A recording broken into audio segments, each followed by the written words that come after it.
We call this report Towards an Employer Engagement Toolkit because this is one of the first pieces of work which we've undertaken, which tried to make sense of the relative impact of different types of employer engagement. Can employer engagement be used as a tool by schools in order to be able to achieve different outcomes for young people? How can they go about it as strategically as possible?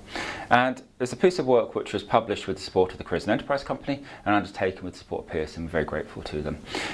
In addressing this question, what is the different impact of different types of activities on young people, what we did was we were able to get hold of a group of 390 practitioners at Key Stage 3 and 4. So these are teachers predominantly in England, or certainly in the UK, who work with young people between the ages of 11 and 16. And we asked them a series of survey questions. To begin with, we gave them a list of 16 common work-related learning, employer engagement in education activities, sort of things which are very commonplace: work experience, enterprise competitions, careers fairs. And we asked them, which of these ones have you actually observed? They gave us then a list which on average was about 8 different interventions.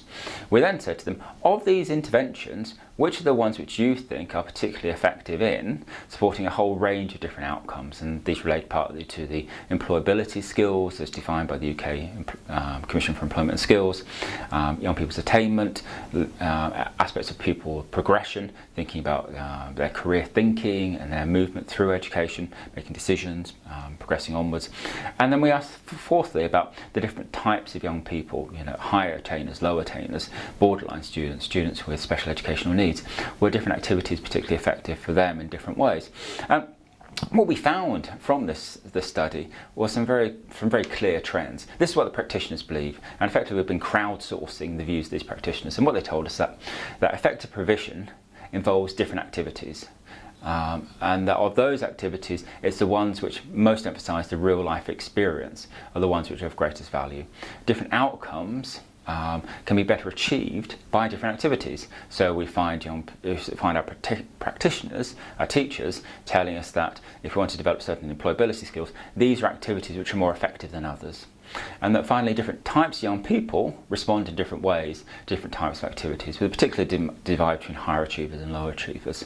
And so if we look at our 16 different activities, we can group them. And if we group them by a sustained engagement with the world of work, things like work experience with mentoring. Secondly, career exploration, recruitment skills, our CV workshops and our career fairs. And thirdly, our enterprise competitions and enterprise activities. There's 3 coherent sets of activities here, which our practitioners say all of these are valuable to young people in different ways. And good practice would suggest that a young person through their educational experience has good exposure to activities across each of these 3 areas.